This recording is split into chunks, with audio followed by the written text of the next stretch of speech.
welcome back to my channel. Now I'm very happy as I've just arrived in the UNESCO World Heritage Site of Olinda, and this is a place that I've been wanting to come actually for quite a few years because you know how much I love my historic towns, and this is an absolutely beautiful one full of Portuguese architecture. It was founded in the 1500s but then ransacked by the Dutch, so the majority of the beautiful buildings you see today are from the 18th century. Now I'm going to be exploring some of the markets, looking around the museums and visiting a few of the churches as well, including this one just behind me where I'm starting out my day, which is the Catedral de São Salvador, and it's one of the focal points of the town here, and right next to Alto da Sé, which is where the main market happens every day.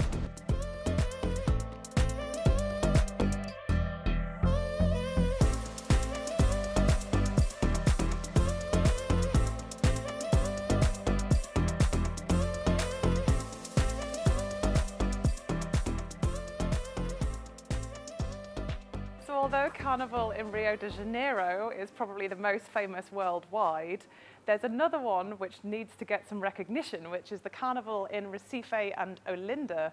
And this is popular for a different reason. It involves a lot of these 2-meter high puppets which are paraded through the historic streets, and they tend to represent either celebrities or historical figures. And even when it's not Carnival, you can still see a lot of these puppets around the town and even visit some of them in one of the local museums. So I've come to look around Casa dos Bonicos, which is the house of the giant dolls here in Olinda. And this is where the dolls live when they're not out celebrating Carnival.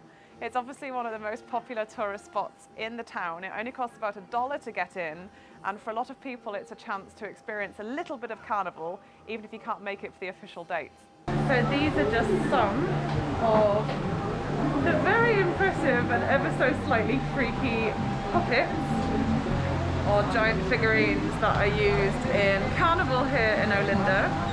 Some of them are quite realistic, some of them not so much.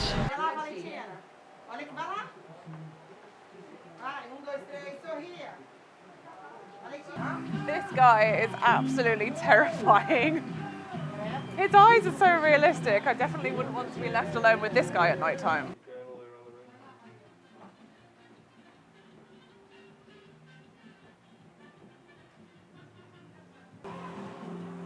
This room does feel a little bit like the set of a horror movie. You can imagine them all coming alive at night time when you're in here on your own.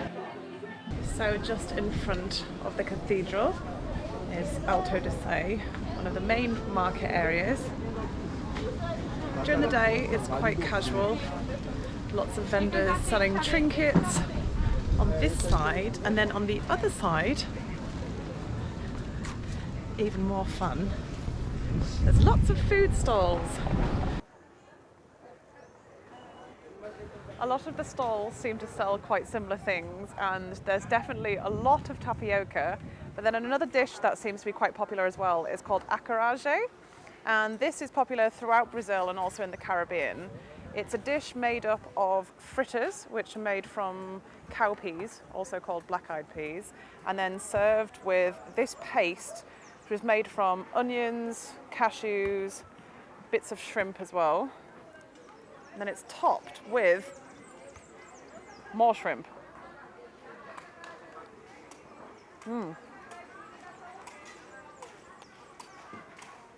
Might be quite unusual for some people to have these with the shell on, but it does add a nice little bit of crunch on the dish.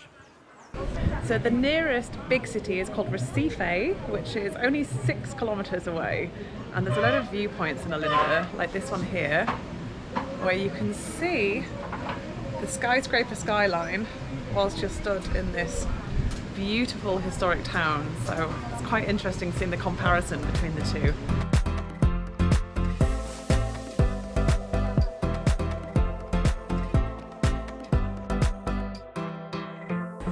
So the historic centre is actually quite spread out along the top of a fairly steep hill with very nice views.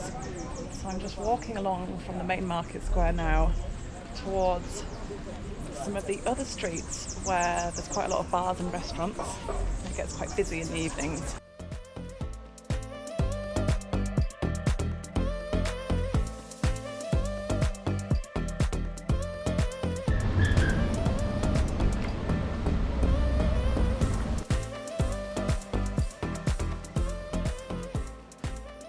So a lot of the houses and buildings here are painted in lots of different bright colours, which means the already very pretty streets look even more spectacular. So there's a very different atmosphere here between day and night time. So you can see all of these bars, they have shutters behind. And at night, a lot of the shutters open up and people sell drinks and different types of food out of the windows. And there's quite often a bit of a street party going on with musicians and people generally enjoying themselves.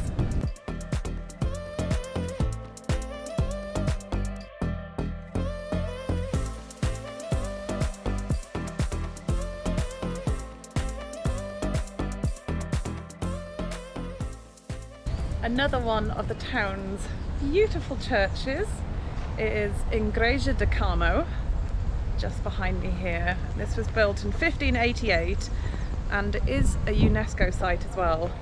It does look a little bit run down from the outside, but it is fully functioning, and it's one of the most famous sites in Olinda, just a few meters away from the water's edge. I've been so busy exploring the Alto da Sé area that I've only just come across this lovely little crossroads with the city hall behind me, and from here you can see about 4 different churches as well as a lovely view of Recifé, so it's a really nice viewpoint to come to. So this is the Basilica and Monastery of São Bento, or St Benedict, which is an important Catholic complex here in Olinda, and it's also a UNESCO World Heritage Site. Construction on St Benedict started in 1660 after a fire that ravaged the city in the old complex during the Dutch invasion, and this was finished in 1761. So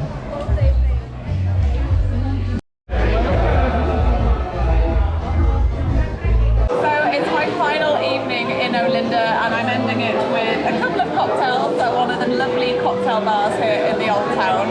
It's not quite as busy tonight as it was over the weekend, but there's still plenty of people out enjoying themselves. I hope that you guys enjoyed exploring the town with me, and make sure to subscribe.